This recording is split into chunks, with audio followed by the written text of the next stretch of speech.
안녕하세요. 자, 오늘은 그 5월 초에 있었던 미중 무역 휴전 있잖아요. 그 이후에 다른 나라들이 미국하고 협상할 때 전력을 어떻게 좀 다시 생각하고 있는지 이걸 좀 깊게 파보려고 합니다. 네, 주로 참고한 건 카티아 드미트리에바 기자의 5월 19일자 블룸버그 기사고요. 결국 이게 뭐 미중 두 나라만의 문제가 아니라 전 세계 무역 협상 판 자체를 어떻게 한다는지 그 핵심을 좀 짚어보는 게 목표입니다. 네, 맞습니다. 이게 왜 중요하냐면요. 그 중국의 협상 태도랄까? 그 과정이 다른 나라들한테는 일종의 시그널을 준 거죠. 그러니까 기존의 외교적인 접근법만으로는 좀 부족할 수 있다. 어쩌면 좀 버티거나 강하게 나가는 게 통할 수도 있겠구나. 뭐 이런 인식이 좀 퍼지고 있는 것 같아요. 이게 앞으로 국제 무역 질서에 어떤 영향을 줄지 상당히 중요하게 봐야 할 부분입니다. 네, 그럼 먼저 그 미중 합의 내용부터 잠깐 다시 볼까요? 트럼프 행정부가 처음에만 145% 관세 이런 얘기까지 했었잖아요. 네, 엄청났죠? 거기서는 좀 물러섰지만 그래도 기존 관세 포함해서 평균 50% 가까이. 이건 여전히 높은 수준이죠. 그럼요. 역사적으로 봐도 50% 평균 관세는 뭐 대단한 수준입니다. 여기에 또 추가로 30% 더하기 10% 관세가 붙는데 그 10%는 7월까지 잠깐 유예된 상태고요. 맞습니다. 그러니까 다른 나라들이 이 결과를 딱 보고 중국이 저렇게 버텨서 어느 정도 결과를 얻었네? 그럼 우리도 너무 서둘러서 양보할 필요는 없지 않나? 뭐 이런 생각을 하게 된 거죠. 아하. 네. 그래서 스티븐 올슨 같은 전직 미국 협상가나 아니면 BCA 리서치의 마르코 파픽 같은 분석가들도 비슷하게 얘기해요. 협상 구도가 바뀌었다. 오히려 트럼프 대통령을 상대할 때는 좀 단호하게 나가는 게 더 나을 수도 있다. 뭐 이런 분석까지 나오는 상황이고요. 중국 사례가 그런 주장에 힘을 실어준 거군요. 그렇죠. 어느 정도는요. 그럼 다른 나라들 움직임은 좀 어떤가요? 구체적으로 좀 나눠볼 수 있을까요? 네, 크게 보면 한 몇 그룹 정도로 나눠볼 수 있을 것 같아요. 우선 그 미국이랑 규역을 많이 하는 나라들, 그래서 좀 선택지가 별로 없는 경우요. 베트남이 좀 대표적인데요. 경제의 거의 3분의 1이 미국과의 무역에 달려 있으니까 아무래도 좀 강하게 나가기가 어렵다는 거죠.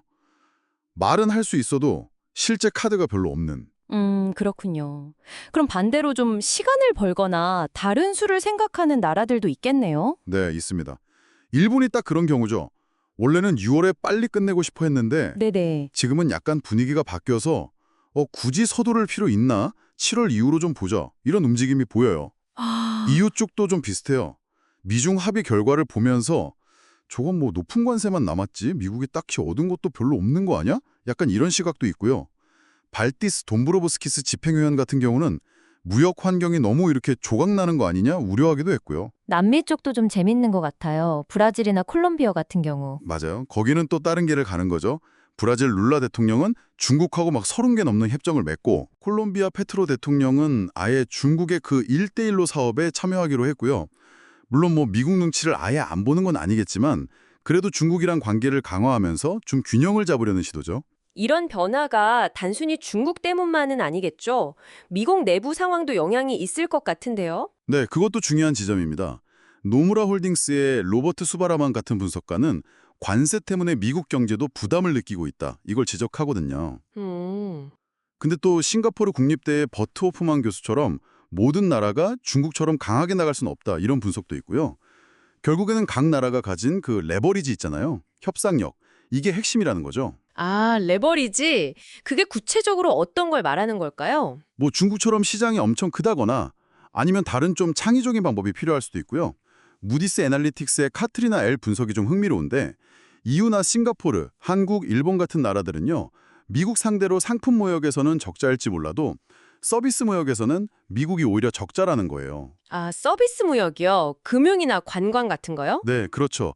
그러니까 미국이 이들 나라의 서비스를 많이 이용하니까 이 부분이 어쩌면 상품 무역 압박에 대응할 카드가 될 수도 있다. 뭐 이런 분석이죠. 오호. 아니면 캐나다처럼 아예 보복 관세 70%막 이렇게 유지하면서 맞서는 경우도 있고요. 미국 쪽 반응은 좀 어떤가요? 트럼프 대통령은 시간이 없다, 막 일방적 관세 때릴 수도 있다 이러는데 재무장관은 또 괜찮은 제안들이 온다고 하고 좀 말이 다른 것 같기도 하고요. 네, 약간 그런 면이 있죠. 행정부 안에서도 온도차가 좀 느껴져요.